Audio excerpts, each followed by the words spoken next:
Welcome, welcome class. Please take your seats and get out your notebooks. Today we'll be covering RSR 103, a retrospective review of Dark Deity II.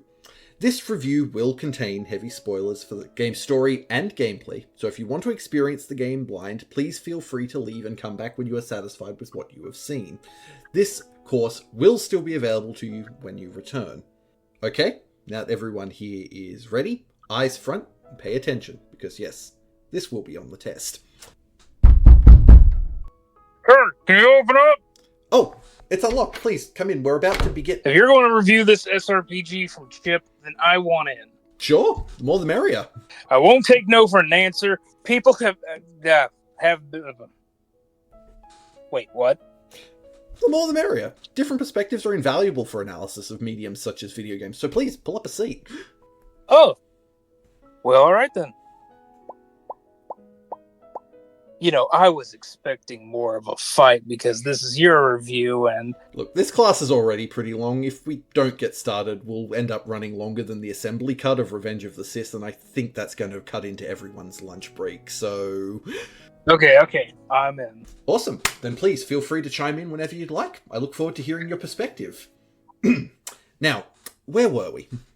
Dark Deity II is a sequel to Dark Deity, previously covered in RSR 102, developed by the same Sword and Axe LLC and published by Indie.io, the very same teams that delivered the first game, and released Dark Deity 2 on March 25th, 2025, a little under 4 years from the release of its predecessor. Unlike the original Dark Deity 2 was not funded via a Kickstarter and was released without even a pre-order, but seemingly very thorough social media campaigns were in place leading up to the game's release. Yeah, I was aware of the original Dark Deity on Reddit's r/Fire Emblem forum, where people were trying to hype up the original Dark Deity as a non-Nintendo alternative to the beloved tactical RPG, but within a couple of months of the game's release, discourse dissipated, so I just figured it was just another failed SRPG that attempted to capitalize on Fire Emblem's popularity. However, when I heard news of Dark Deity 2 back in January, I was excited, though I guess I should hold off on explaining how I learned of that news later. I will admit to a personal bias here in my review because I was excited for this game as well when I heard it was going to be released. Again, in no small part due to how I found out it even was a thing. And its predecessor is one of the few games in recent memory I've played without putting down for significant time between sessions. And the potential it showed for what the developers could do given experience and more time to cook had me practically buzzing with excitement as the countdown came to release day. And to spoil the surprise for the rest of the review, my high expectations were not only met, but in many areas far and away exceeded. The game came out more or less a week after my 30th birthday. Nothing says happy birthday like knowing a new quality SRPG is less than a week away, practically around the corner. But please, don't zone out of the class just because you know the ending. How we get there is often more important than the simple fact of the answer itself. And if you'll let me keep bending your ear for a while longer, I'll show you exactly how I came to the conclusion that this is my favourite game of the year so far. Speaking of, and this may be a bit of a tangent, but it seems like 2025 is becoming the year of the indie. So not only do we have Dark Deity 2 doing well, but we also have Claire Obscure and Deltarune having all outperformed the AAA fare we've gotten so far, such as... Yeah, there's been more than a few, and some of them have been pretty good. It's actually been a fairly good year for games overall, but there have been some fantastic indie ones. For sake of full disclosure, this review is made from experience gained from one full run-through of the game on the heroic difficulty setting using the linear level-up options. While I have done 2 playthroughs, both on Deity difficulty, using the original and rolled level-up options.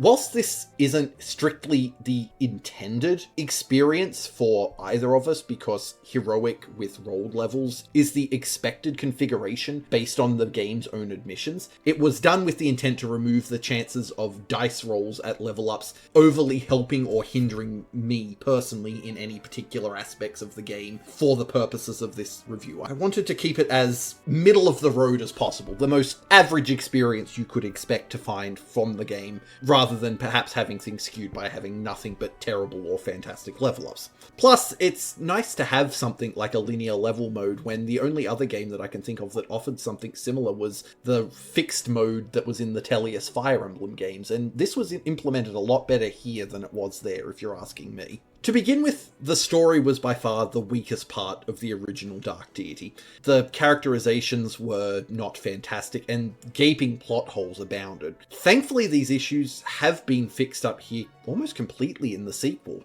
Given that story isn't that important when it comes to game design, I am usually very happy when the actual story of a game is forefront in one of the improvements a game makes. It is very impressive to see. Dark Deity II picks up 25 years after the events of the Empyrean War covered in the first game, and follows the adventures and actions of Gwyn, Reardon, and Arthur Sildarin, the children of Irving and Marin from the first game, as they slowly build from youthful adventurers under the Order of Eternals to heroes that drive back a horde of demons threatening to drown the land in blood, to finally leaders of a resistance that stops an evil emperor from conquering the entire continent in the name of selfish ambition. Much like the first game, it isn't trying to be an earth-shattering breakthrough for the type of stories these games tell, but it is executed superbly here and delves into themes of loss, legacy, expectation, and the toll war takes on everyone involved, even those who try to prevent it. And man, the main protagonists here are not what you expect when it comes to your typical SRPG fare. If you're expecting stupid lucky characters like Corrin or Alir from Fire Emblem, congratulations, these characters actually have character. Gwyn and Reardon, I love them, but I'm just going to come out and say this, these kids need a therapist. Much like actual teenagers who are forcefully thrust into a world of politics, military campaigns, and a lot of just high-stress scenarios, these kids have a fire to try and fulfill the Order of Eternal's orders, but in the process, they each develop some troubling mental coping mechanisms. Gwyn pushes herself to the point of insanity as the pressure continually mounts between her desire to live up to Irving's expectations, trying to be a competent leader for the Order of Eternals, trying to protect Varroa from Azrael, play the role of both a military commander and a diplomat, as well as be the supportive big sister. The ever-rising stakes of the campaign makes you worry that Gwyn's going to stroke and die at any moment, because this girl refuses to stop and take a break to let others carry the load for her. Reardon tries to be the ever-sunny optimist, but between his hatred of his own father, the love he has for his friends and siblings, he will intentionally say things that come across as tone-deaf at best and delusional at worst, all in a bid to get people to crack a smile and look on the bright side. And Arthur, well, he seems level-headed early on, but as a demon incursion in Mirador, a demon corrupting the Slumbering Weald, as well as Azrael's invasion start piling on, many characters start commenting on his mental state and health, and given what Caliph mentions about Arthur in her introductory chapter, I personally am headcanon that should we ever get Dark Deity 3, Arthur might have a fallen hero arc in store for him, where even if he is well-intentioned, the events here could potentially lead him to becoming a greater evil later on. It would be interesting to see, considering some of his choices later on in the game. The overall plot itself covers both the build-up to and the events of the Empire of Azrael's attempted conquest of the continent of Varroa, previously only seen in passing in a handful of chapters with little fleshing out in Dark Deity 1. It was more of a backdrop of a larger continent that you visited rather than the main focus, and follows along as Gwyn and her steadily growing number of companions travel across the continent, first solving minor troubles before eventually and overtly trying to forge ties in an attempt to halt a seemingly inevitable war. One of my biggest complaints about the story of Dark Deity 1 was that there was little build-up or foreshadowing to anything in the story. Its final villain appearing effectively at the 11th hour with great deals of in-universe fanfare, but very little meaningful impact, and that isn't the case here. Even when they're not directly involved with events, Azrael and its Emperor's shadow loom over the entire game. a constant, albeit somewhat distant threat that often has a face to its machinations that allows the player to feel the concern Irving and Gwen both share as the game progresses, and allows the often cruel and vicious actions committed by the Empire to feel both like grim inevitabilities but also meaningful evils to overcome and push back, with the story's solid pacing ensuring nothing ever feels trivial or needlessly drawn out. And I'll admit, with how intense the stakes were during the Mirador arc, as well as the Hal Finn arc, there's plenty times throughout the story where the game feels like it's about to reach a premature climax because the stakes just get that high, whether you're facing down a supposed immortal sea beast or trying to seal a rift to hell where even the characters themselves are not entirely sure if a return home is even guaranteed. Thank goodness these are just more or less bookends to individual arcs rather than an ending to the whole game. But part of the improvements to the writing of this game is that each individual arc has its own setup, follow through, and payoff. And depending on your point of view, whether it's a frustration or something hilarious, the background characters in the story who are not outright affiliated with the Order of Eternals will take note of your actions and comment about them in later events, where depending on your choices, people will either support you or denounce you as the Empire, with the Threlsar support, bizarrely enough, try to make it seem like you are the villains, wanting to start a world war for the sake of maintaining relevance. And come to think of it, I think that may have been set up in the first game with the original creation of the Order. This is also helped a great deal by the fact that the entire story is bound to the continent of Varroa and lingers for a number of chapters in each of the new locations introduced. The lands feel distinct and interesting, with insights into at least some of the local culture being put on display, but ever under the shadow of Azvorel and the greater plot. It allows the world to be properly explored in a way that the prior game didn't bother to, as well as add weight to the decisions the player is forced to make, as there is a broader awareness of what exactly these choices will impact to both the player and the characters within the world. For example, early-ish in the game, the Shamak, a sea god of sorts venerated in Naja,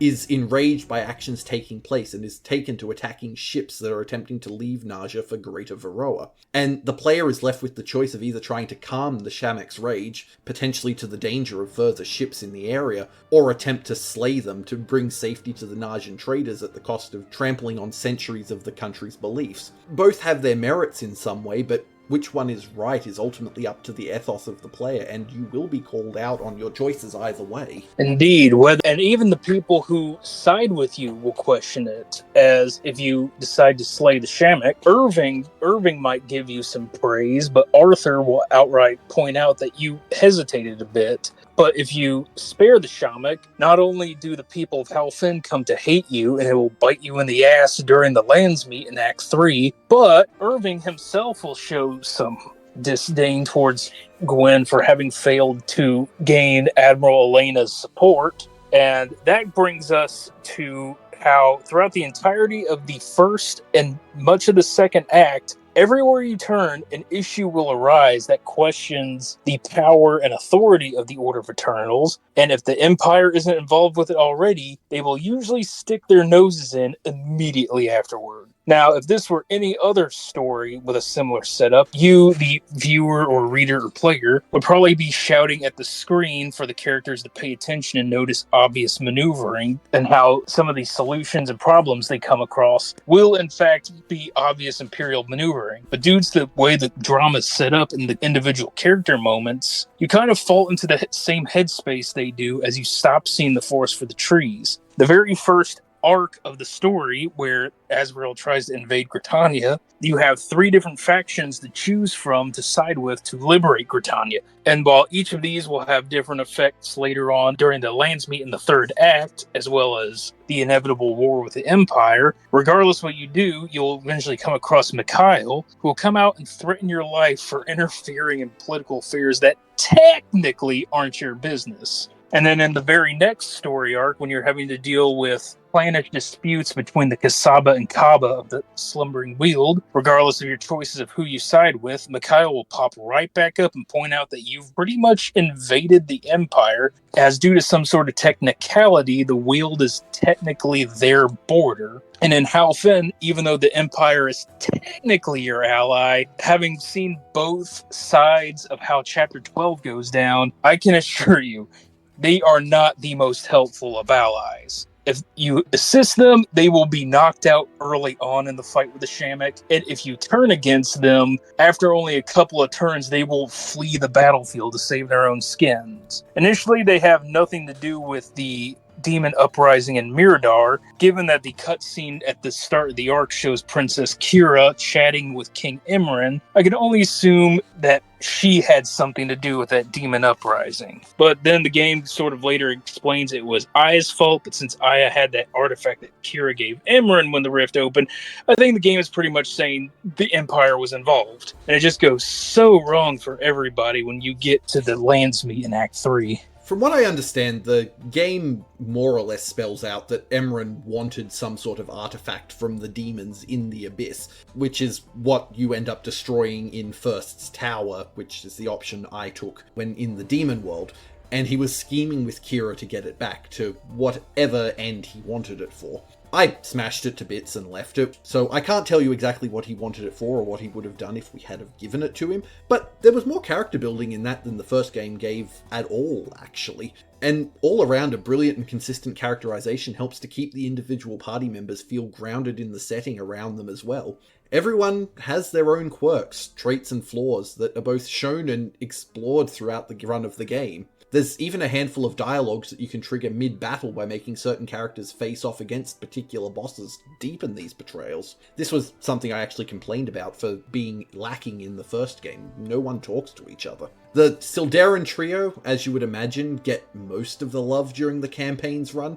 Gwyn's sense of duty both driving her forward and inspiring others whilst causing her to slowly crack under the ever-mounting pressures that her, to her mind, undeserved success brings her until she finally breaks down near the end of the game. Riordan's laid-back and sunny attitude being a mask for his own severe insecurities, and Arthur's deep compassion for others as well as his own worries about identity and origin, being that he's an adopted half-elf of the Sildarins rather than a direct child of Irving's as the other two are. But nobody ever feels like a useless set piece to the story. Kamari and Zanil initially bicker over the future of their homeland, the results of which the player both decides and impacts upon the ending of the game to a considerable degree, as the Weald's fate is heavily influenced by this choice. Tusk and Lorai are on a mission to find peace for their home that is waylaid by a continent with its own internal struggles, and Saxon, as an adept, finds a more accepting family and friends in the Order than he ever found in his birthplace of Haven. Viserion even joins the party after his defeat out of a want to do right for those who have done right for him, as well as a desire to atone for the horrors he facilitated for Azrael under the excuse of simply following orders. The list goes on and on. Even returning characters such as Alden and Irving are both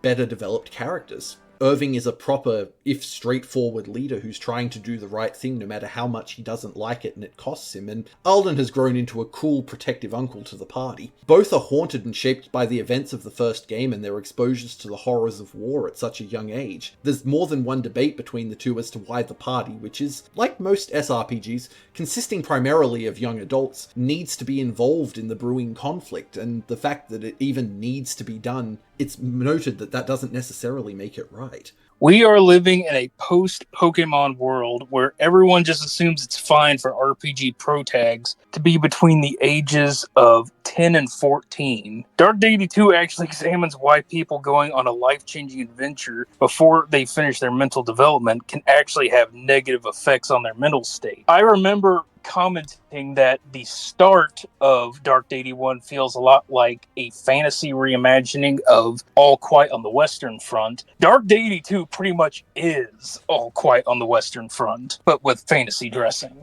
The rich characterization even extended to the faces of the antagonistic Asvarel. Mikhail, an ambitious Asvarelian officer who fills the role of the craven, underhanded lackey commander, both shows up consistently early in the game to make many thinly veiled threats and generally take credit for and put face to the atrocities Asvarel is committing, but also acts as a flagstaff to show Azrael's colours long before the player comes into more direct conflict with the Empire as a whole. His cruelty and evil are actively rewarded by the Emperor, with him appearing as an increasingly important member of the military as the game goes on and his war crimes mount. And Kira, Olaf's daughter, acting as an excellent foil to both Gwyn and her relationship with her father. Kira slowly breaking down in desperation as the game goes on, desperately trying and failing to impress a father that views her as little more than a disposable tool compared to Gwen, who, despite immense burdens placed on her by Irving, is genuinely loved and cared for in a way that Olaf pointedly refuses to do with Kira. Yes, yet another personal rivalry in gaming brought on by daddy issues. Anyway, yeah, when you first meet Kira, they exceptionally make her really bitchy, so that you would want to defeat her even before she starts messing with the party. And even when the characters aren't aware of her Imperial connection immediately, they instantly have this connection of, we need to kick her ass. The story itself is also not terribly afraid to delve into some darker or more melancholic topics. War clearly takes its toll on everyone involved in the story in different ways. Characters becoming more stressed and frayed as the trauma from the continuing atrocities that they've witnessed pile up. Even when the players prevail, it's often at a cost or other lasting damage that's already been done, and characters respond to these events in ways consistent with how they behave elsewhere in the story. Some shut down, some lash out, and so on. And one thing that you could either see as a plus or a minus on the game is how the way they shaped the final act of the game, it makes it, when you finally start seeing the consequences of your actions, it makes it feel like none of the choices you made are the right one. Even if there is a mathematical correct answer to a problem, or if there's an emotionally correct choice, the story shows you the consequences and how dire they can get, and it makes you doubt yourself even on repeated playthroughs, almost making you feel like you are Gwen and all these issues are your failings. And some of these tolls are shown most fully at the midway point of Chapter 26 towards the end of the game, when, in an attempt to save his father from the Emperor Olaf, who has kept him confined for most of the game, Reardon is slain. It's absolutely heart-wrenching. He's worried about his family to the end, asking if they're okay before dying in Irving's arms. This one moment sends shockwaves through the entire party, and if they're anything like me, most players. I can neither confirm nor deny crying like a baby and stepping away from the game for a few days after this happened. Everyone close to him cycles through the various stages of grief in their own ways very visibly. Irving quickly flies into a rage at the death of his son, Gwen trying and failing to cope by throwing herself more into her work, and Valeria, who is established he is very close to, breaking down in tears on multiple occasions. Even Saxon and Arthur, who are close to him but less visibly affected, to a varying degree are just stunned numb by what they've seen. It hurts everyone. Yeah, it hurts me, man. Especially if you manage to reach S-rank support between Reardon and Valeria. It just feels like a knife in the gut. They massacred our boy. I feel like we need to have a funeral for him. Yeah, it hurts, and it twists the knife, especially because his supports build so quickly. You're very invested with him by the time this happens. He's usually one of your best units in the game, and it hurts to see in a most sincere way. And it wouldn't be possible if the characters didn't feel like people. They weren't as developed as they are. To give the game its credit, it doesn't back out on or cheapen this decision at all. They had an opportunity to. That sword Kira carries around clearly is able to cut through dimensions, and one of the dimensions you go through is basically the afterlife. But thankfully the writers actually avoid bringing Reardon back, which on the one hand, yeah, it hurts even more, but on the other hand, it also shows that, yes, they didn't just do it for a quick emotional jolt. They actually wanted to show, like, no, Reardon's gone. It doesn't cheapen the decision at all. Reardon's one of your longest term party members and likely one of your best fleshed out, as his bonds, more on those shortly might I add, they level up extraordinarily quickly. You're very familiar with him and how much he means to everyone around him by the time of his death. And he's gone for the few remaining chapters of the game, with Irving taking his place in the roster but not replacing the hole in any of the other menus, or in the characters' hearts. And although it does somewhat suffer from the issue of why is the blow in a cutscene more lethal than in gameplay, it does eventually galvanize both the party and the player to defeat Asvril, and makes that final battle feel more meaningful and satisfying in a way that sterling death in Dark Deity 1 failed miserably to do. It's time to avenge our boy, and avenge him we shall with righteous fury. Although, speaking of Dark Deity 1, despite the appearance of a small handful of returning characters and some callbacks to the events of the previous game, there's very little by way of active connections to it. I understand this is likely to give focus to the new generation of characters and allow the plot to stand on its own 2 feet without having to reconcile the veritable Swiss cheese of plot holes that is the first game, but considering the effort made to include Ford and Maeve in the story, even to a small extent, does make it feel somewhat odd that there isn't at least some mention of other prominent characters. Marin is absent from the entire game, but this plays into the story. But Garrick isn't mentioned by anyone even once throughout the game, despite both being Irving's best friend and actively passing by where he was last seen at the end of the first game. Even Elias, who joined the Order with Irving, is nowhere to be seen or even mentioned.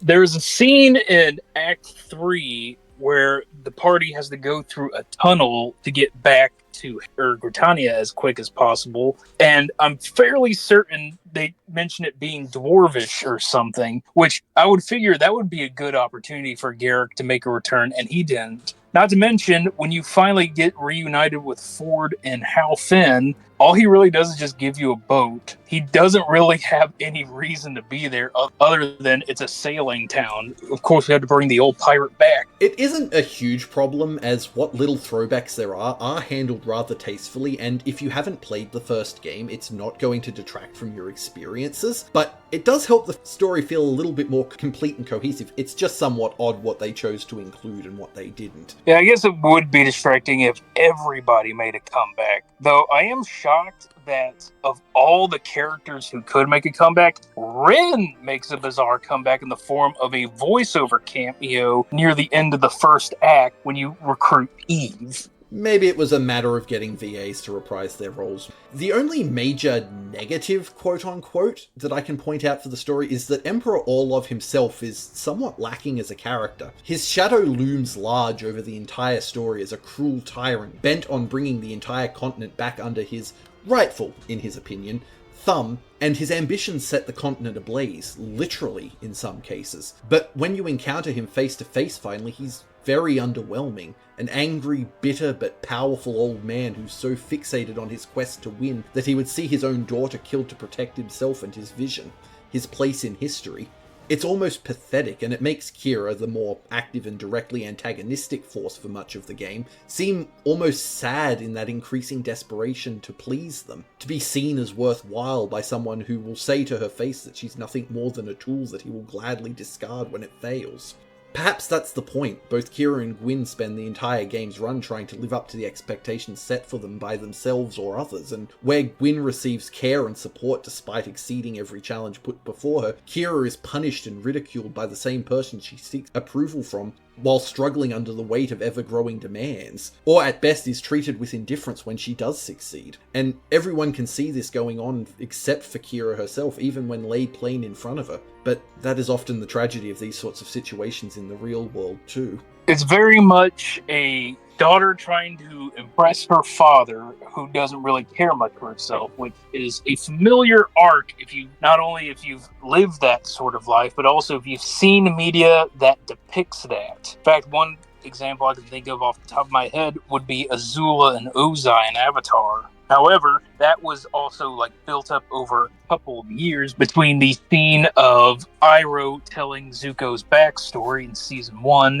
to the introduction of Azula in Season 2 and the eventual reveal of Ozai in Season 3. A time span of about 4 years of build-up happened there. But here, you pretty much just have the latter half of the game as you initially see Emperor Orlov right in the middle of the Slumbering Weald arc in Act 1. Then you meet Kira at the beginning of the Miradar arc in Act 2. So almost half of the game's runtime has these two present, but only in around the last third do you actually get to see the relationship firsthand. The potential drama would have been a gold mine, but I guess when you're trying to focus on making a superior sequel, you got to focus on the gameplay more than the storytelling. So there are some veins of drama that have yet to be mined. I think how the saying goes is that all children deserve a parent, but not all parents deserve children. I think that's how it goes anyway. It's only really after Reardon's death and Kira's near death at the hands of an enraged Irving that she finally starts acting for her own sake in any way. Arthur's singular act of mercy helps facilitate his father's eventual downfall. Players would have been defeated at multiple points during that final act of the game if she had have been killed, as Irving originally intended to. I wouldn't exactly say it's a redemption arc, as petty revenge could be just as easy a motivator here, but it lays good groundwork for the character to grow in the future and helps make the final boss fight feel infinitely more satisfying. His own cruelty is the reason you're even able to take him down. As does the fact that he doesn't get to monologue at the last minute to try and justify his outright evil deeds. Gwyn makes sure of it, especially after what he did to Reardon.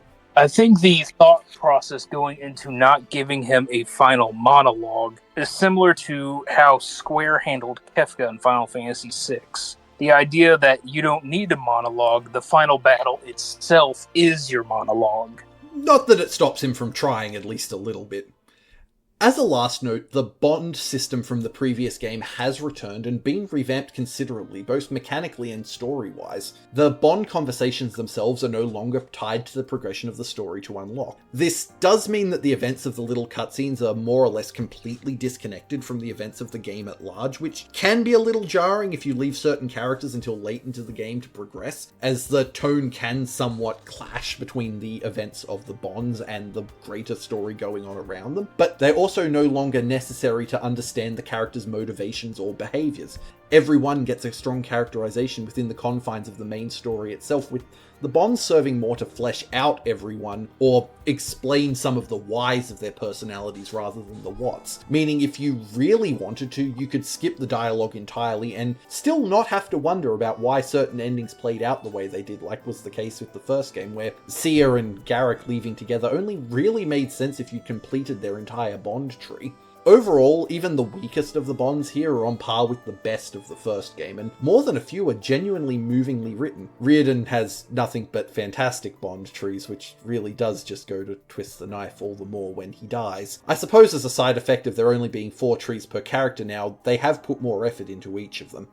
My only complaint about the bonds is that there are a total of 5 tiers, yet only 3 tiers have conversations attached to them. As you go from D tier, which is a conversation and a reward, then you get monetary payment at C tier. B tier is another conversation and reward. Then you get to A tier, which is just more money. And then you get to S tier, which is a conversation usually with a rare gem needed for crafting rings. It feels like these relationships, no matter how pure or hostile, just come across as natural, which is definitely a compliment. I just wish I could see more of it, especially given how some of these relationships seems like for the first couple of conversations, they definitely are, what's the word? These people should not be bonding. Trauma bonding, maybe. Overall, whilst the story isn't trying to rewrite any standards or break new ground, it is executed entirely solidly and the entire package feels whole and satisfying. Everyone gets an arc to themselves and the few lingering questions, especially around Kira and Arthur, feel more like plot hooks left exposed for a future expansion or sequel than the loose threads that littered the first game, which is a huge compliment to the maturation of the devs' abilities as writers. As is the gameplay, Dark Deity II keeps with its predecessor's turn-based strategy RPG design, although almost every aspect of the game has been overhauled and revitalized to create a familiar yet refreshing and thoroughly enjoyable experience. Players still take turns with the computer to move their units, use abilities, and perform mission actions, although the first 2 biggest changes that the player will notice is that using an ability that isn't a substitute for an attack can still be done in addition to an attack or other action, and that these abilities are no longer dictated necessarily primarily by class archetype. The former adds an extraordinary amount of flexibility to every unit, as they can often do multiple things on the course of a given turn, such as healing an ally or inflicting a debuff, and given that ability usage is no longer nearly as exploitable for XP as it was, this is a huge relief to ensure that units that would otherwise be obligate healers don't feel like dead weight. While the latter means that whilst classes grant the same skills to everyone, no two characters ever in the same class play exactly alike, as each have both unique active and passive skills that both reflect their characters and grant them a unique niche in gameplay, so no one is ever strictly a better version of someone else. There are a total of 45 classes in this game. You have 5 base classes, being Adept, Hunter, Shaman, Summoner, Vanguard, 20 second tiers, 4 per, and 20 third tiers, also 4 per. However, when it comes to base classes, the only influence they have is the promotion path. Each unit has a unique ability and unique trait that doesn't repeat. For example, both Gwen and Valeria are Vanguards. However, Gwen has the ability Brutal Strike, which increases damage output, and her trait is Ferocious Advance, where if she kills someone, 20% of her max HP can be given back to her through stacks of light blocking. Meanwhile, Valeria's ability is First Aid, no bonus points to figure out what that does. And her trait is Headstrong, where she has a higher power depending on whether or not she's at full health or not.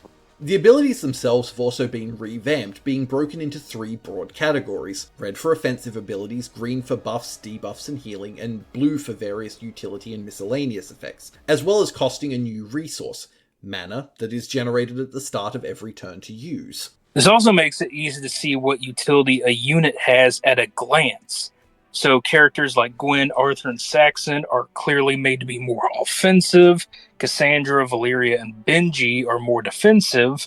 And Alden, Zahir, and Aya are more supportive.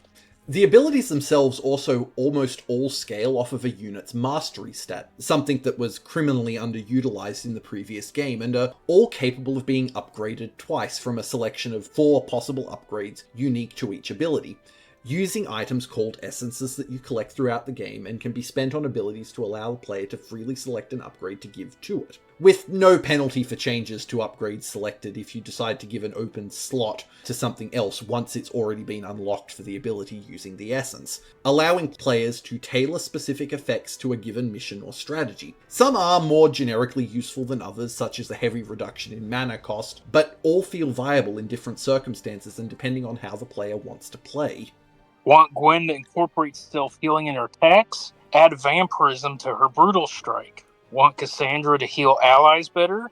Upgrade her Mastery scaling so she actually heals for more per heal. Reardon's Wolf uses too much mana and is too risky to send out? Reduce the mana cost by 10 points. There's almost no problem a unit has that you can't fix with ability upgrades. And even if you think you made the wrong option, you can always respec. Though, let's be honest, reducing the price of mana is always the correct option.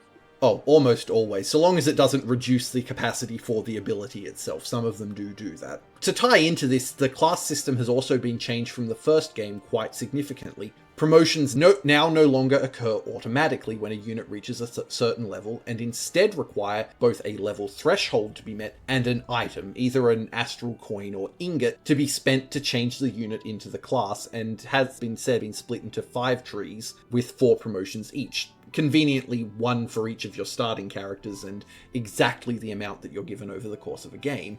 Adepts have promotions based off the elements. Hunters have promotions based off of animal companions. Shamans have promotions based off different tribal motifs. Summoners promote into different fantasy spellcaster archetypes. And Vanguards, the promotions are admittedly pretty out there, but what is consistent is the weapon they are trained with. For example, champions and gallants are all sword wielders, devoted and reapers are axe wielders, nightblades and anchorets are dagger wielders, and seekers and ellicents use bows.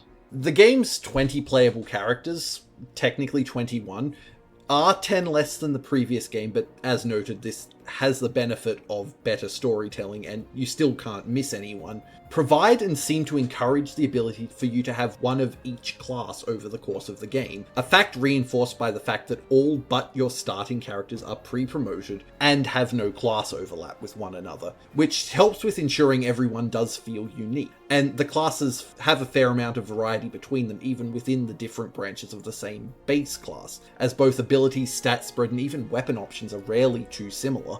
However, I do notice, and this is not a complaint, this is just an observation, all the units are explicitly infantry exclusive. There is no cavalry or artillery you can control, and that goes for the enemy as well. I guess no one can afford a horse in this economy. That is true. Every unit in the game is footbound, which is a little strange. Possibly it's a limitation of the way the game was implemented with the underlying engine. Zuhair does fill a similar niche for the player as cavalry because he has boosted movement, and the maps are generally small enough that this isn't really an issue though. And I guess there's also the Hurricane Ring when you craft that, as the Hurricane Ring's special ability is it gives you +1 movement. So whether or not you put that on a character who you know needs to get across a map fast, or if you just want to see how fast you can make Zuhair, then yeah, slap that ring on him and watch him traverse 7 squares in a single turn. It is rather interesting to see how much of a difference that extra +1 of movement can make with the maps themselves, especially on the already mobile units, but I suppose I digress.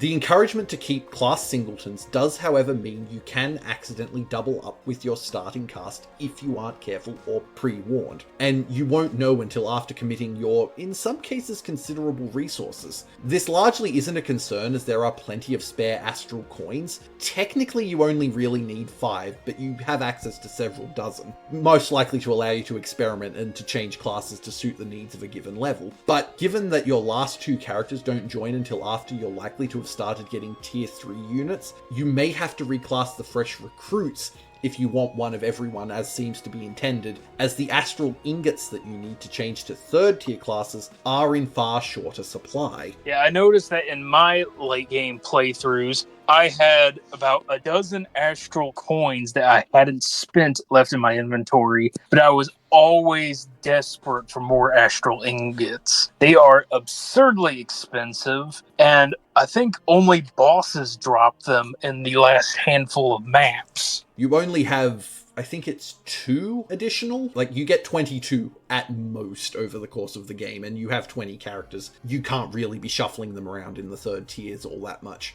Weapons similarly have been changed to a single item that each unit can equip, the type of which depending on the class, before heading into battle as opposed to the 4 pre-selected options of the first game. They all have their own stats added to the playing characters to determine combat results, much like the previous game, but instead of being directly upgraded, each item has, much like abilities, 2 slots into which upgrades called runes can be slotted. The runes each weapon can be upgraded with is unique to the given item, with there being some archetypes, but no 2 lists are exactly the same, and have an enormous amount of impact on the unit's combat abilities, so often raw stats aren't enough to necessarily warrant a change to a unit's armament. These combined allow players to customize their units extensively to their liking, but it does have some drawbacks. Unlike ability upgrades, rolling back your weapon upgrades incurs a cost in gold. It's only a small one, but one that will stack up very quickly if you're constantly changing your weapon runes around. There also isn't an enormous amount of weapon variety, maybe slightly more than half a dozen or so of each weapon type, most of which do not appear until after the game's halfway point, and the majority of them you only ever receive one of, which does combine with the fact that the selection of runes on certain units are significantly more powerful than other alternatives, does mean that once a unit has been equipped, there is little incentive to change their loadout once you know what they have works. As a matter of fact, some of my units in the endgame were still wielding the same weapons and runes that they started with nearly 20 chapters beforehand. Yeah, the rune system makes it easy to break a weapon, and by that I mean you can pretty much turn the game into a cakewalk with the right combination. Here's one for starters. Ceremonial Cleaver plus Barb's Rune. Give it to a Devoted, and you already have a base crit rate of 66% before battle calculation. So regardless if it goes up or down past that point, one of those hits is going to be a killing blow, no doubt. The Eternal Aspects method of power-ups has also returned from the first game, although it has been slightly altered into the ring system. Every unit being capable of equipping 2 rings that the player crafts. None of these are given via the story, but they are all available to craft at any point in time in the game, using gems received either from chests, level rewards, or from leveling up the previous mentioned bonds, which, yes, now have a gameplay impact, thank goodness, and are the player's primary source for a lot of the gems needed to craft these rings. Whilst a number of these rings in turn do replicate the effects of the Eternal Aspects of the previous game, a good deal of them are unique and there's quite a few to craft. Unlike weapons, there is rarely a best combination of rings for a given unit, so spending some time arranging them before a battle is a necessity. There are even rings that help speed up bond growth and XP gain, which I would highly recommend crafting as early as possible to get the most out of them. My only real complaint is that you're incapable of crafting every ring in the game in a single run, as you lack exactly 5 rubies to do so, which is a little odd considering there is a glut of other gemstones, even accounting for the rare handful available in the game's shop. Yeah, the fact that a ruby is rarer than a diamond just sounds wrong, but perhaps maybe we can ask developers to add an update for a few more materials, and if not, maybe, just maybe, a modder might fix that. The rest of the game's somewhat clunky inventory system has also been done away with, which is a relief, as there's no more healing items that you can't really use, or needing to spend a turn consuming a stat boosting item. The elixirs that you're given in replacement are able to be applied from the menu, although are far scarcer than their equivalents from Dark Deity I. I don't know, there have been a few scenarios where I could have used a vulnerary or elixir to heal a unit who'd strayed too far away from a healer. But then again, I figure the less to manage makes it easier to pick up and go. The levels themselves follow the same standard turn-based format as similar games, but you now have the possibility of allies, units in yellow, which is a step up from the previous game and helps a lot with the environmental storytelling of the game, although their AI still isn't the brightest and they can neither heal the player or be healed by them, so they're often more fragile than they appear to be, and unlike the previous games, you have both secondary objectives, which are optional and grant some very useful rewards, and a turn limit that varies from level to level, if you choose to turn it on, which is the recommended way to play. This means that, especially if you want to get everything you can from a level, even on lower difficulties such as Heroic, you need to think carefully about who you deploy, how they're equipped, and how you use their abilities to actually win the day. Yeah, if only there was a tier list / countdown to show us who the best units are. Preferably one made by experts. Hans, get the Flammenwerfer. Also, I actually have experience where I was actually able to heal yellow units, though admittedly that was during Mirador, where one of those yellow units is Irving, which that might be a misspelling in the code because they know Irving would later be a playable character, or it could just be only in that particular arc in general. Either is a possibility. It might have also been patched, potentially. Every level itself is unique in its own way, with very few being similar. Most have a different primary objective, or at least execution to their objectives, which keeps the game fresh and exciting at every turn, and ensures you never bring quite the same lineup each level. There are still a few Fog of War maps that could be better, as unit sight ranges are reasonably short with no variation between classes, but the enemy densities in those levels are relatively low to compensate, and by comparison, the few rescue objectives presented have those in need of rescue as objects on the map that enemies will not interact with, so you never actually need to gamble on dice rolls to ensure that an enemy misses your ally that you need to rescue. Yeah, the rescue missions definitely are fixed. However, there is one Fog of War mission I know of where one of the bonus objective is to light torches, but all the torches are in the opposite direction of where you need to go on the map. So you pretty much have to make the decision of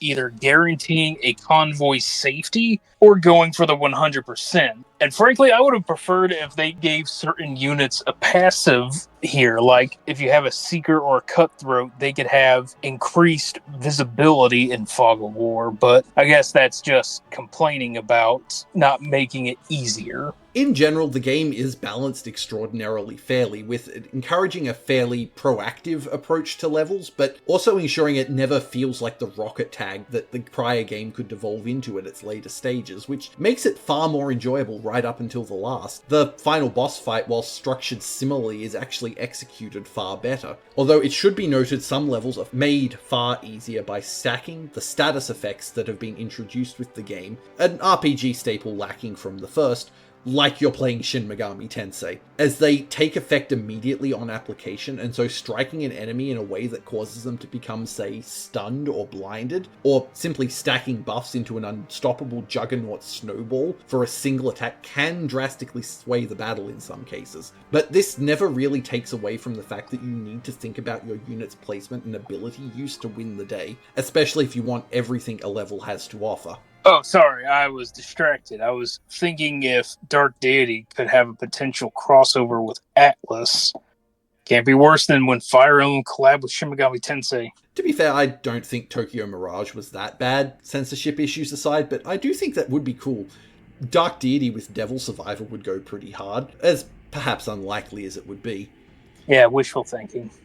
In addition to the story maps, there are two other types of levels that the player can engage with now as well. Training and challenge maps, viewable from the larger game overworld map. Yeah, it kind of fits that in a series heavily inspired by old school Fire Emblem and Shining Force. The game would adapt more modern Fire Emblem sensitivities introduced in Sacred Stones to involve what I like to call free roam grinding. So unlike the Tellius Saga, where you have to stock up on bonus experience to bring up the weaker units, or any other SRPG that operates on the rule of if they don't fight, they don't earn, you can take on optional skirmishes where you gain boosted experience, and it's a good way to not only prop up weaker units in your army, but can also allow you to see all the supports between characters, which rewards you with more crafting materials and money, which is absolutely needed to get the best returns out of this campaign. Yeah, they went out of their way to include a number of quality of life features from more modern game design, but without compromising on the rest of the game's feel. It's really appreciated. The challenge maps are simple. They're additional, more difficult levels that the player can complete at any time after unlocking, with a unique objective to fulfill in exchange for a usually unique weapon or item. They're a fun way to test your mastery of the game's systems, as time limits are often short and objectives are reasonably demanding, usually previewing map mechanics for upcoming levels beforehand, with the reduced party size that you're allowed to deploy for them, and are something I highly recommend undertaking as soon as they become available, as they grant some of the best weapons in the game.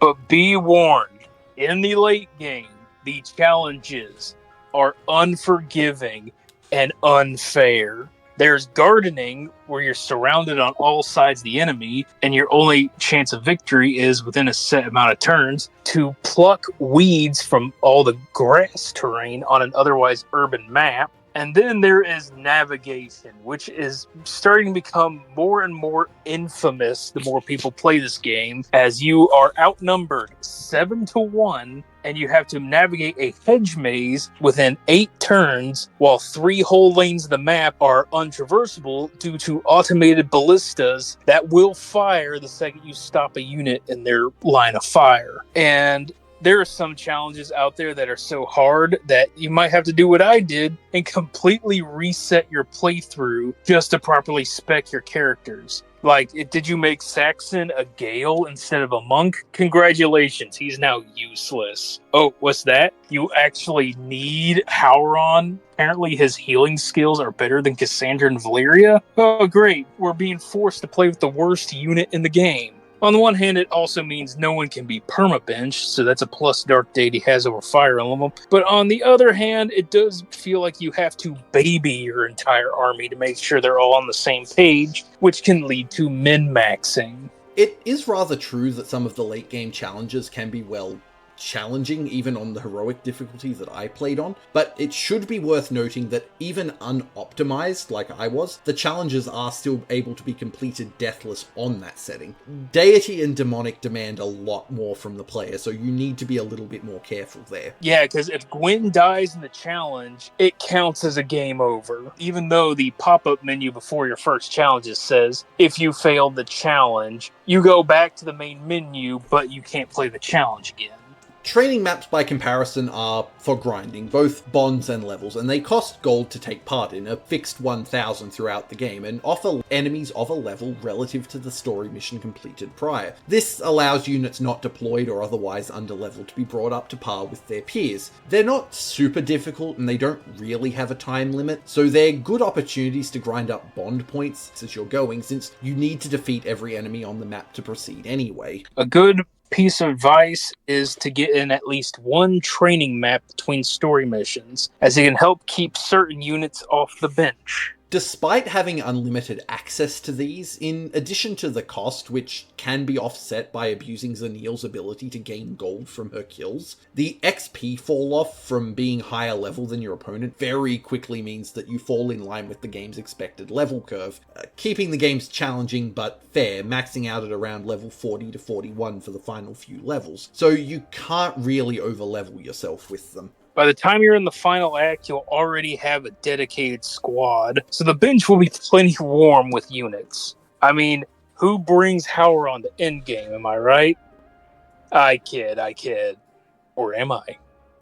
The biggest downside that they have is that there's only 5 training maps in total. They cycle endlessly in the same order each time you complete them, which, when combined with the varied but still ultimately limited selection of enemies within the entire game, many of which are actually noteworthy classes from the previous game, now rendered enemy only, they do quickly become somewhat dull affairs, which does make the post-game story creature campaign more of a nice way to round out any of your missed supports and maybe get the last few rings that you want than something that actually needs experiencing, at least for now. Also, the wound system in this game seems to have been improved upon. Much like in Banner Saga and the original Dark Deity 1, there isn't a permadeath system to speak of, but rather a wound system where if a unit falls in battle, rather than their cot being opened up to the newest recruit, you instead have that same unit back, but with an unfortunate debuff. However, unlike Banner Saga, they don't stack, and unlike Dark Deity 1, they aren't permanent. Rather, it's a once-per-battle affliction that has an annoying but not world-ending effect on the gameplay. It is certainly a more fair system than the permanent stat reductions from the first game. It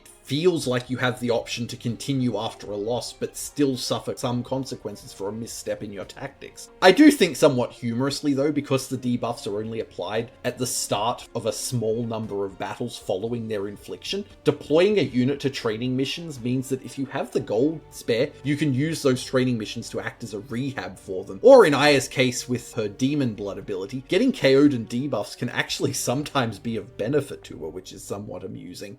To once again call back to RSR 102 after that, however, the original Dark Deity lacked any sort of useful replay value, outside of necessity to platinum the game and or see all of the characters' Bond conversations. And once again, to risk exhausting the phrase over the course of the review, this problem is almost entirely resolved. In addition to a number of story choices available to the players at the beginning half of the game, they not only provide achievements but also fairly heavily alter the context of the following story events, as well as the game's ending. A considerable number of options for customizing the gameplay are actually provided for the player out of the box. Although this does include the more standard difficulty options, as well as a choice for either rolled or linear levels as has been discussed, it also includes a considerable number of options for campaign customization as a whole, things that normally fall under the realm of mods and ROM hacks for games such as Fire Emblem or Advanced Wars. Personally, everyone I've seen play this game goes for rolled levels instead of linear levels. Kind of makes me think that everyone agrees with Kaga's philosophy about having every playthrough be different due to the randomized dice rolls on a level up. Kind of incentivizes you to try out different units, even if they suck. For example, in my first playthrough of Dark Deity II, I had to bench Arthur and place him with Eve for the entirety of the second act. However, in my second playthrough, I had to insta-bench Eve and keep Arthur on. I can only imagine when I finish my third playthrough, I'll end up benching both in favor of Howron. But until that happens, I can be comfortable with not using the Blind Hermit. The menu for these customizations isn't terribly well shown, with it hiding away beneath the difficulty selection bar when first starting a new game. I actually didn't notice it existed until I went looking when new features being added was included as part of the patch notes for version 1.12. But it includes a lot of choices. From the more standard common randomized recruitment of units or their class and abilities, the options also include a significant amount of control over the number of more mundane aspects, such as the amount of gold or XP units receive. If there is some aspect of base gameplay experience you're unsatisfied with or simply wish to tinker with, there's a good chance this customization menu will have an option within it to dial in exactly the gameplay experience you want. And that leads to a game with a huge amount of value for replay on top of what already is provided by way of the branching story paths. Initially, when I played through Chapter 12, I spared the Shamak, which resulted in me killing Elena and showed friction between Mikhail and Viserion, a potential sign that Viserion could be recruitable. On my second run, I killed the Shamak, which spared Elena, but also revealed a conversation between Gwen and Viserion that revealed his connection to Valyria. Wait a second. Valyria. Viserion. They're both connected, and they both come from a land east of the main continent. Was that a Song of Ice and Fire reference? Considering how big of fans of pop culture fantasy media the dev team seem to be, I could see them slipping something like that in, honestly. But overall, each campaign may be a considerable time investment to the tune of several dozen hours, but the option is there to make it exactly the campaign you want it to be, and that provides a nearly endless amount of reasons to come back and keep playing, which good on them. The smoothness of this gameplay that makes you want to keep coming back as well is helped in no small part by the fact that the game's controls have been tightened up considerably. Whilst it retains the mouse-driven design of its predecessor, it's presented with the polish that the first game sorely lacked. Menus feel more responsive as mousing over or clicking on the elements of the UI now gives both visual and audio-based feedback, and there is a proper visual hierarchy for elements. More important pieces of information are conveyed by being larger, more central, or both. You can't pull up a unit's status menu anymore with one click, but that's because at a glance the more high priority pieces of information have already been displayed in the lower left corner. You don't really have to. A lot of the details that you would normally have to keep an eye out for are kept under the hood for the sake of simplicity. So what you see is what you're supposed to see. Everything else is done for you.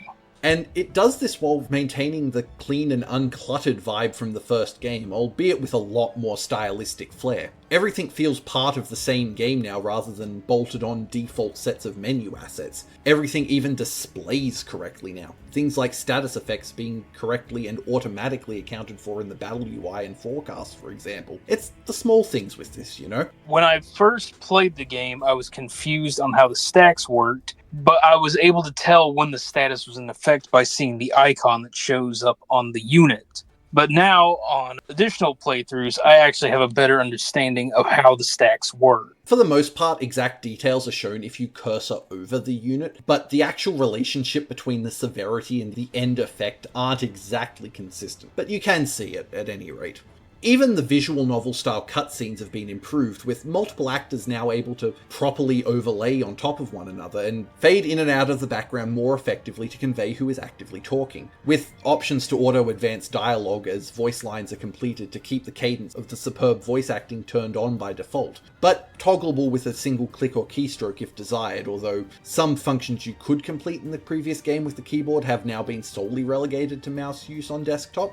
Unlike the first game, there's even full controller support for most modern Steam-compatible controllers, meaning that if you want to play it on something like a Steam Deck, there shouldn't be any need to fiddle with the trackpads or touchscreen to make it work, although neither was tested by myself for the purposes of this review. It isn't perfect though, at least to a small degree, primarily in regards to documentation, as whilst the game explains its own mechanics far better this time through show don't tell, almost nothing has a tooltip anymore, not for classes or anything beyond the base stats, which have short descriptors on what they do in the game, but other than that, nothing at all really. It isn't the biggest deal, but it did feel somewhat unusual when there wasn't at least some sort of weapon descriptions. The first game went to pains to have at least somewhat amusing descriptors for everything, and it's somewhat sad to not see that here. I mean, I was able to intuit what to do from a good chunk of descriptions, though I'll admit, when it comes to the abilities, some of the descriptors are so weirdly worded or have a confusing word salad description that you might end up wasting mana on accident because you misunderstood what it's actually supposed to do. And it goes double for rings, where some rings will have descriptors that make you wonder whether or not this is a good thing or a bad thing. The plague ring especially comes to mind, because in my first playthrough, I legitimately thought the plague ring would actually damage Valeria while she wore it, not realizing that the plague ring actually infects the enemy, not her. There is still potential as well for some menu items to spawn partially off screen if you are clicking on interactives near the edge, but it wasn't something I was able to replicate, so I think it's been patched out and it's since been resolved. So I digress. It's just worth pointing out that it isn't all necessarily sunshine and rainbows. What, however, is almost all sunshine and rainbows is the game's graphics. Part of the original Dark Deity's claim to fame was its attempt to recapture the look and feel of Final Fantasy Tactics and pre-Tellius Fire Emblem games with its stylish and flashy pixel art. It did that to some level of success, but fell flat on matters as it simply looked generic in places and lacked weight to its animations and UI. But again, gladly, I can say with certainty that these issues have been all but eliminated in Dark Deity II, which, whilst retaining the mix of pixel art graphics and anime visual novel style dialogue as its inspiration and predecessor, it improves upon what came before and in many ways surpasses what they were originally inspired by. The player unit's map sprites are now far more detailed and colourful and convey a lot more character with that on the field, as well as more detail of the larger battle sprites without becoming busy or cluttered. Given that the game seems to be somewhat expecting the player to have one character in each class progression, this variety and detail, as well as the overall reworking of the class tree to give a more distinct feel to every variety, means that it is difficult to mix your units up, even without looking at the reasonably large head sprites. Everyone has a different silhouette, assuming you aren't doubling up on the class. The same goes for the enemies too. A lot of the more important enemies in the game have unique classes and sprites to go with them. But even the generic enemies are difficult to mix up on the battlefield, with many harkening back to the classes available in the first game, such as the Surge, which looks largely the same but has been updated to fit with the new game's style, allowing you to have a decent handle on the challenges presented to you without needing to directly mouse over half a dozen enemies to check if they're a ranger or an archer. Even the larger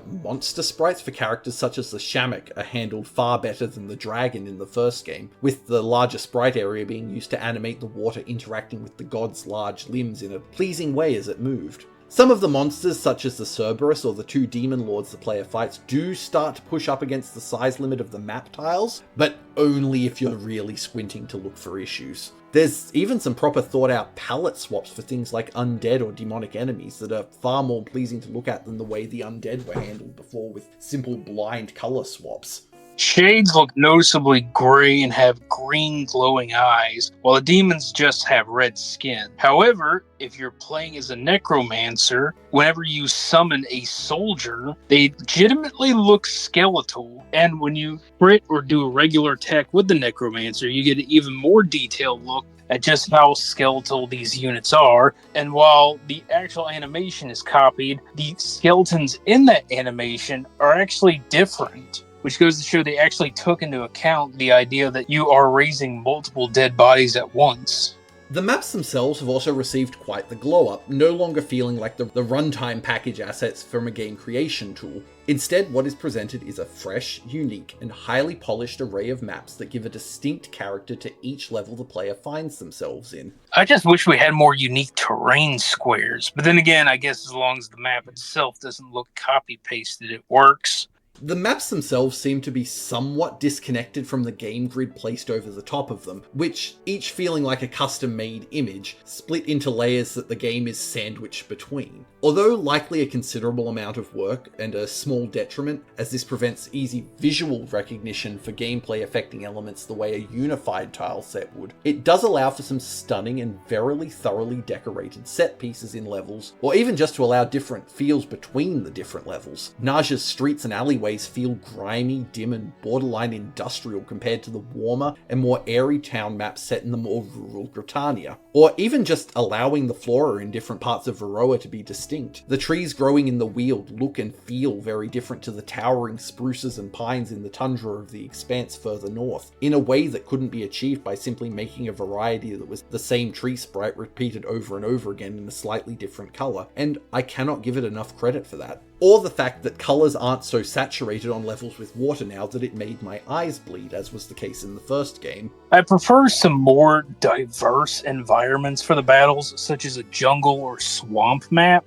but maybe I'm just spoiled for choice. No two maps look the same, even if they take place in repeated locations, so each battle feels fresh, even if they repeat objectives or goals.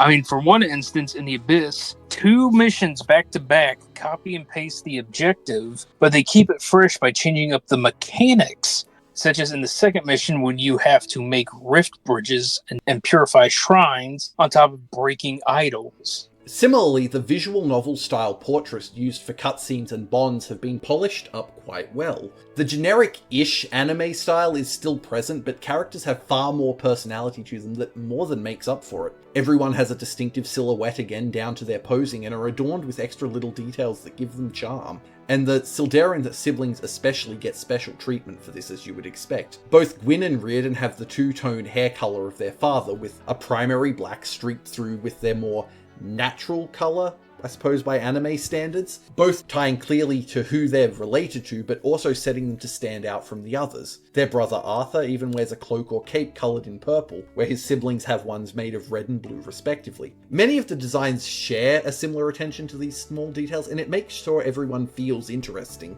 I like all the characters' designs, except for maybe, something tells me you need to be 18 or up to recognize this character design. The Merchant Lords certainly have a choice of design that evokes certain less than positive anime design tropes, for better or for worse. I do wonder if that has something to do with the low relative percentage of players siding with them. Although I would imagine the displayed selfishness in the first pieces of dialogue that they have also doesn't exactly appeal them either. Anyway, returning characters too are handled extraordinarily well when they appear, with both Irving and Alden having designs that call back to their Dark Deity I costuming, but matured and evolved with the intervening decades since the last game, much like a Pokemon's badass final form. I said Alden in the first game looks kind of like a kid wearing a cheap Halloween wizard costume, but he's turned into a fantastic cool wizard uncle. And I don't know much about Alden's supports in Dark Deity 1, but if Dark Deity 2 is in the indicator, he definitely has a type. If I had a dime for every time there is an endowed elf that he either knows or has a support with, I'd have 2 dimes.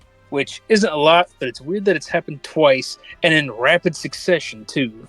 Even secondary antagonists such as Asriel's Captain Mikhail get a well-put-together design. He's clearly an evil flunky, but he's made to look greasy, just a little uncomfortable, and it portrays his sly, underhanded, and cruel nature well before he's even opened his mouth to say a word. Ironically, I think that by comparison, the more major antagonists, Emperor Orlov and his later-to-be-revealed daughter Kira, don't quite keep the pace as well. Both hold their designs well enough and have a very well-matched villain colour scheme, but they do not look at all related, which is my most major gripe when their strained, as it were, relationship is fairly key to the game's story, and something to hint at that well before the reveal would have been nice. There are also proper generic class portraits now for cutscenes. They aren't seen all that often as the enemy details screen is gone due to the changes to the gameplay, but when a unit speaks in a cutscene, their portrait matches what is shown on the map, and that alone is a massive improvement from the previous game when everyone looked the same in the menus. Though I do have to admit confusion. Why are the outlaws wearing cowboy hats?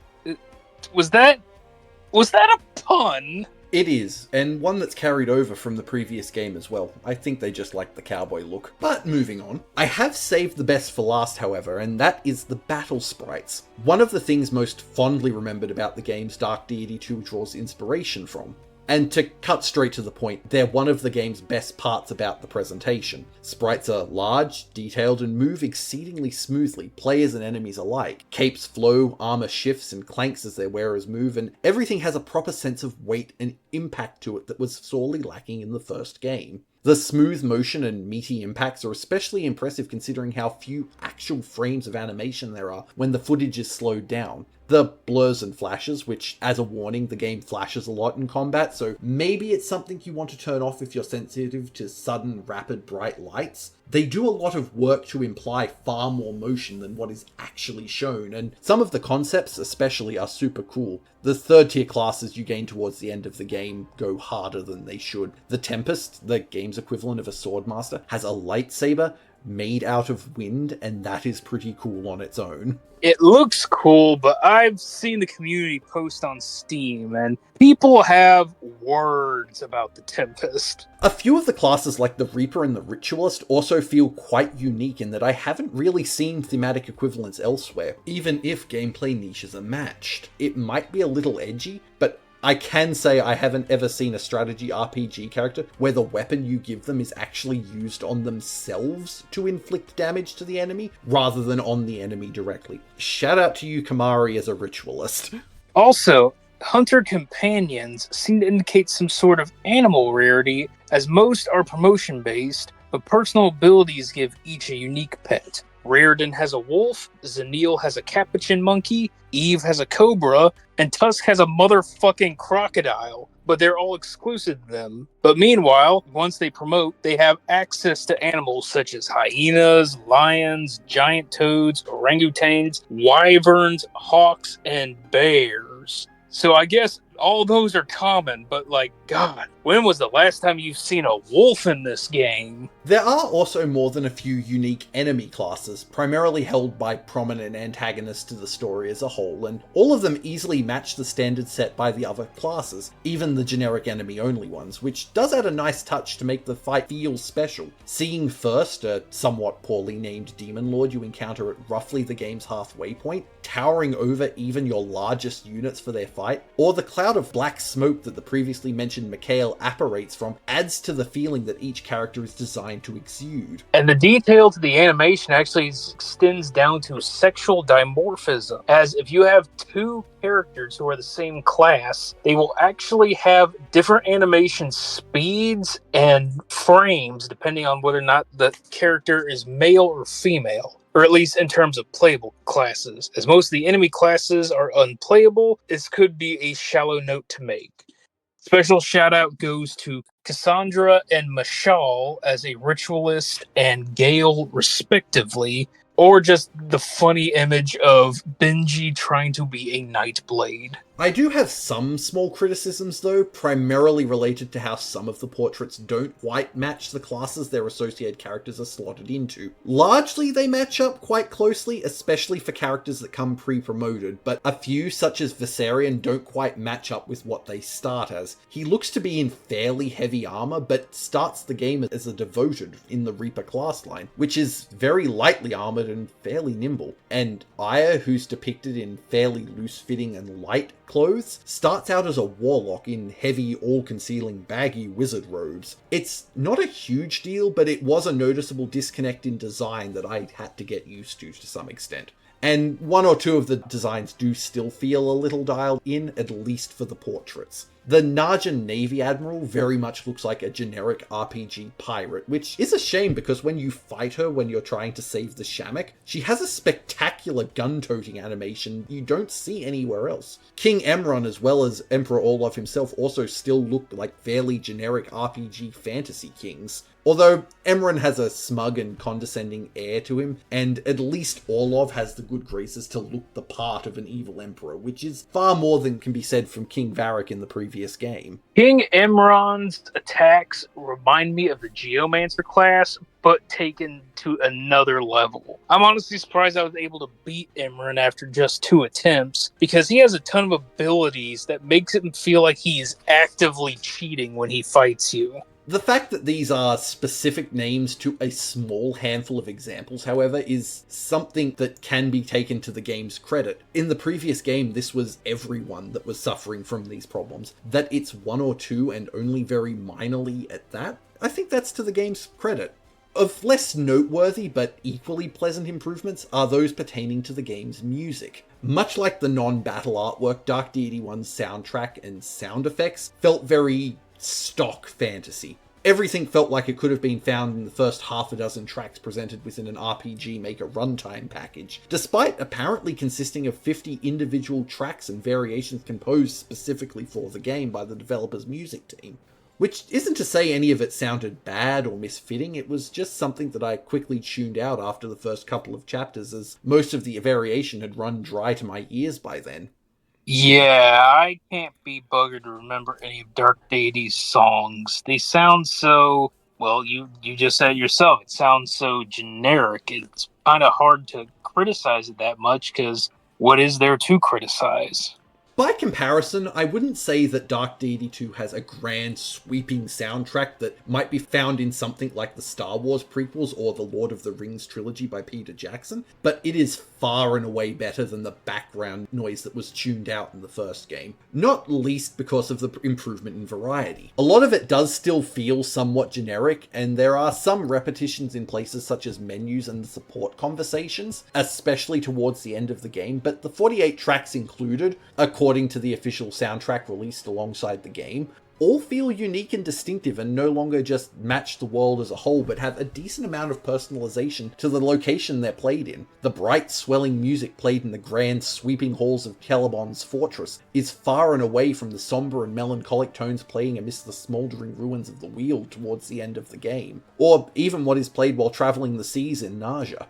It does a lot to help set the mood for the given setting and events taking place therein. Some locations even have an amount of variation akin to a blazing or thunder variant found in more recent Fire Emblem soundtracks. More triumphant and peppy, or melancholic in some cases, variants of the same song specifically that fade in seamlessly as events during the game unfold and add extra weight to what's being shown or voiced. As an aside, it should also be noted that none of the music was mixed, even by default, in a way that it was drowned out by other sounds like the voice acting. It's only a small detail, but it's a welcome one. I'm going to admit, I did not recognize any difference in the tracks. In my opinion, this is the game's weakest link. All of this is to say, however, neither of us are music critics or even aficionados, so it would be good to hear the thoughts of someone more classically trained in the matter, but the fact that I was actually listening through the whole game is far more than can be said for its predecessor. Similarly, the game's sound effects have received a considerable uplift. Although somewhat novel in the first game, the almost bit-crushed boops and swooshes quickly grew stale as there was a fairly narrow selection of them repeated in a number of places without alteration. And here they have been swept up into a much the same level of quality as the game's sprite work, which is to say very good. There is still a distinctly retro feeling to them all, but the fidelity has been improved significantly. And much like the music discussed prior, the increase in variety is certainly one of the biggest improvements. Different classes, even if they use similar sounds for their movement and attacks, are never quite the same, and classes that move and act like they carry a significant amount of weight to them actually sound bulky and imposing compared to their more lighter and nimble counterparts. This is somewhat helped by the addition of proper screen shaking effects and other visual elements, but sound design plays as much into it as anything else and just makes the whole package feel more together compared to the somewhat disjointed presentation of the first. One thing to note on the sound design in terms of sound effects is that critical hits have devastating, almost shattering sound effects on top of whatever the attack sound design is. Not to mention, if I remember correctly, and I'm not mishearing, the damage output could actually influence the volume of the sound effect. As the more damage you deal, the more devastating the hit sounds. Abilities as well all have unique audio reports when used either inside or out of combat, and help with building a sense of character for both the users and the skill itself. Even if mechanically they're doing very similar things, Riordan's Lion ability feels very different to Tusk's crocodile, and even blindfolded, I'd probably be able to tell which was used just by the sound effects that played, which is mighty impressive. Especially considering how easy it would have been to make the out-of-combat skills feel samey, all the healing skills using the same sound or the like. Nothing ever feels like a complete repeat. It's very impressive. Dark Deity 2 also features far more thorough voice acting than its predecessor, with a fully voiced main story that uses unique voice actors for every character. This means every character sounds totally unique and distinct, and the VAs chosen suit their given characters like a glove, with the way they deliver their lines lending a lot of reinforcement to the characterizations present without needing to resort to heavily exaggerated language like was often found in the first game. You can hear the smile in Reardon's voice when he's cracking a joke, or the tension to Gwyn as she slowly has more and more pressure loaded onto her. Kamari's voice bristles somewhat angrily at the start, but mellows out as he comes to trust the party. Even the more straightforward characters like Saxon really have their character boosted by the way their lines are delivered. I know I've heard Mikhail's voice somewhere, but upon checking his credits, apparently he's not that high profile. I think the only thing I recognize him from was that he voiced Ganondorf on Death Battle. Perhaps, but he does a fantastic job with Mikhail. Like a lot of the game's characters, the voice acting oozes with personality, and it takes a lot to make a character so slimy with just their words. We're no longer in the 80s. Games can afford voice characters, so I'm glad that we have a fully voiced cast in an indie game.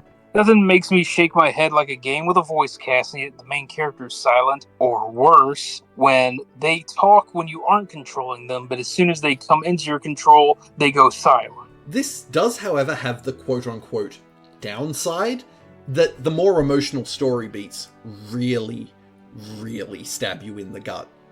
Hard.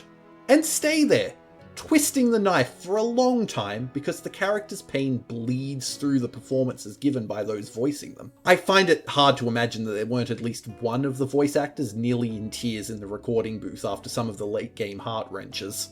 I just want to hold them and let them know it's going to be alright. It is a bit like that. Anyway, I should mention as well, after reading the credits, the cast is quite the all-star lineup, especially considering it's an indie dev studio. Quite a number of prolific anime dubbers and even famous internet content creators are on their roster. They really gave this work their all, and it makes the characters just feel all the more authentic, with some in particular giving standout performances. No. You're underselling it by quite a bit. We need to roll out the red carpet here, because we have top-tier headliners.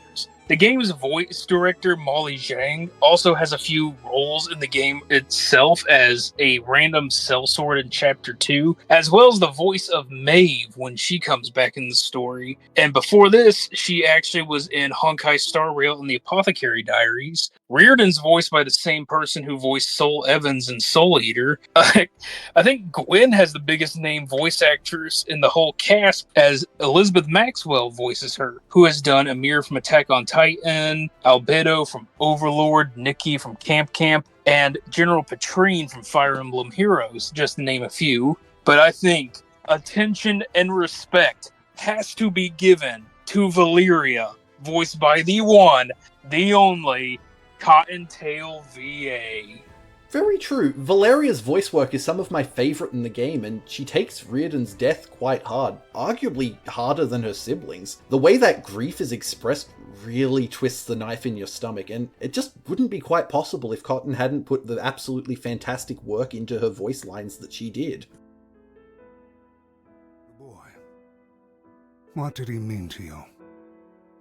He was kind. He always put other people first, no matter how much it hurt him. Even until the end. I had hoped, after the war was over, maybe things would go back to normal. Back to just going on adventures. Or if not, we could leave the Order, build a future together, a farm in the countryside, or a little shop in the market. I loved him. I loved him. Hold on to that girl. Don't you dare let that fire die. If anything, Cotton outperforms everybody, which is saying a lot considering that the other talents in this game have been in everything. The amazing digital circus, Honey Bop, even Dragalia Lost. The developer really batted for the fences, and now the ball's gone. Possibly in someone's windshield on the interstate.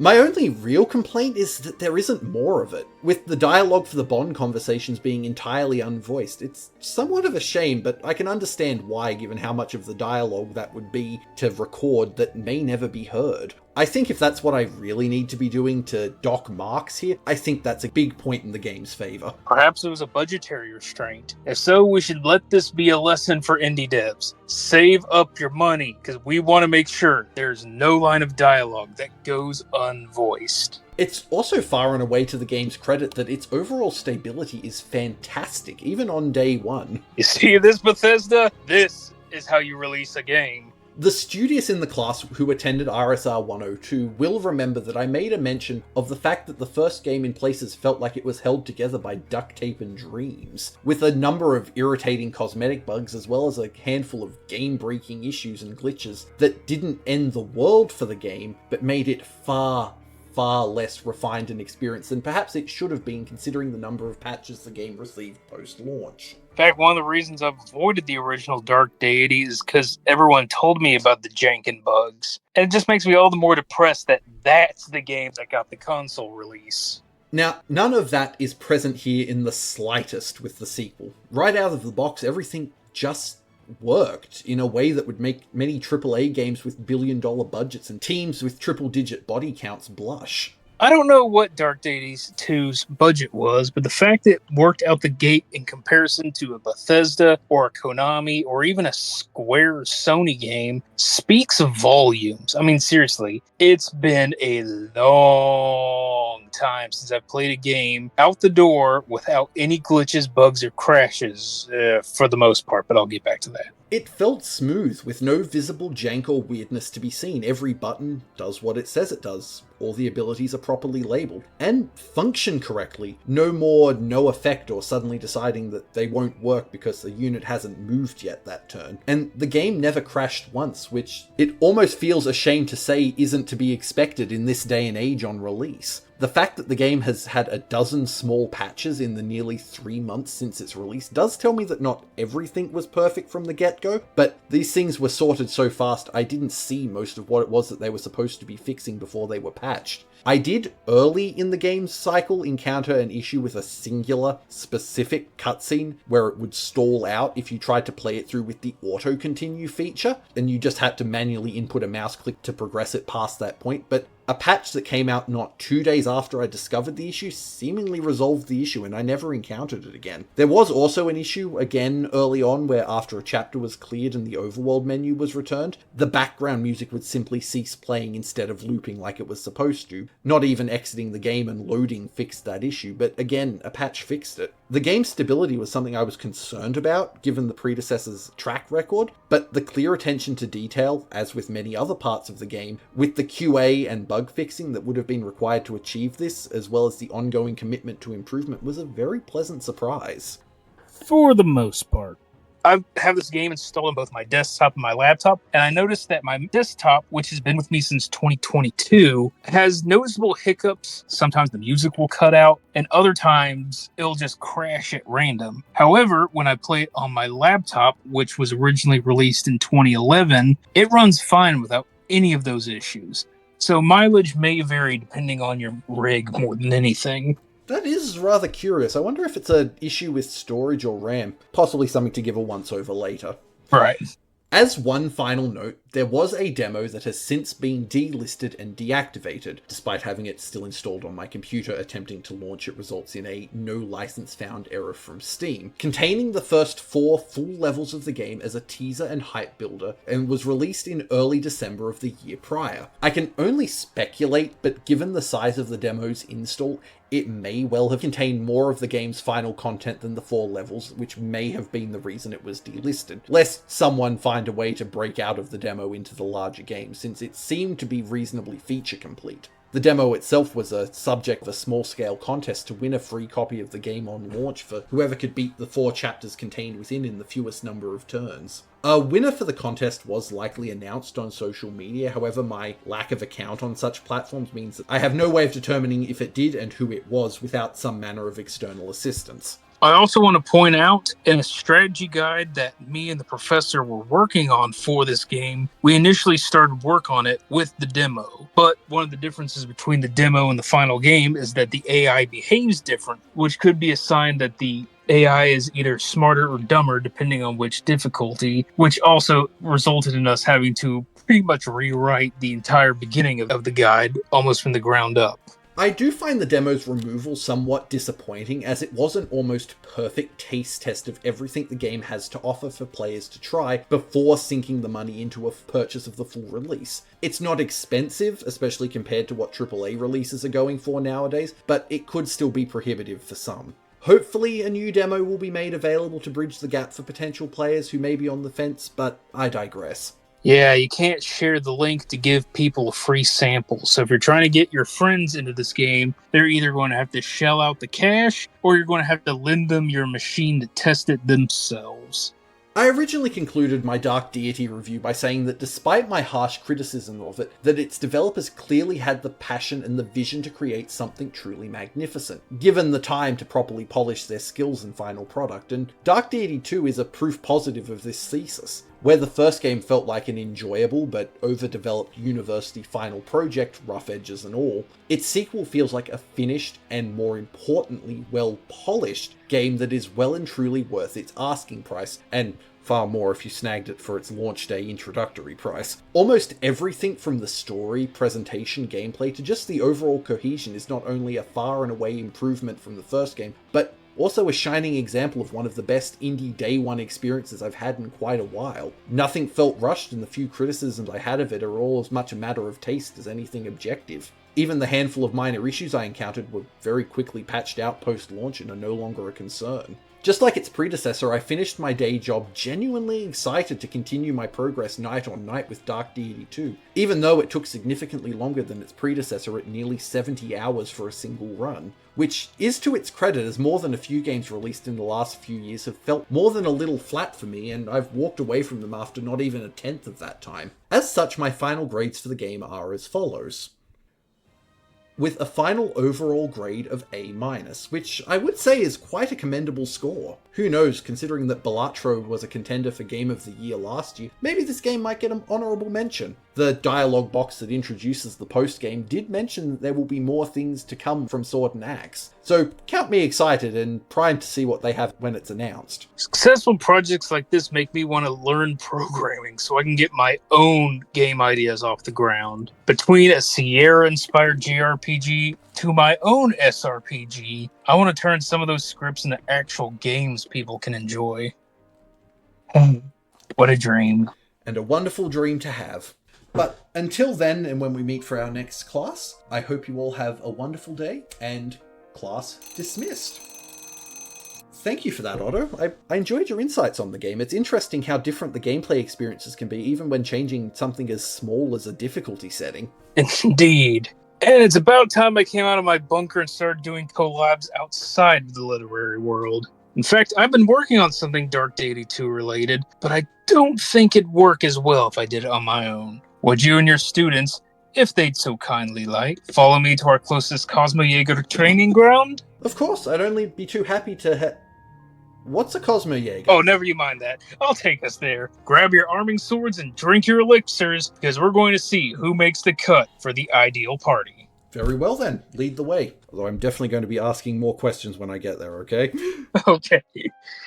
Have a lovely day, and we'll see you over there.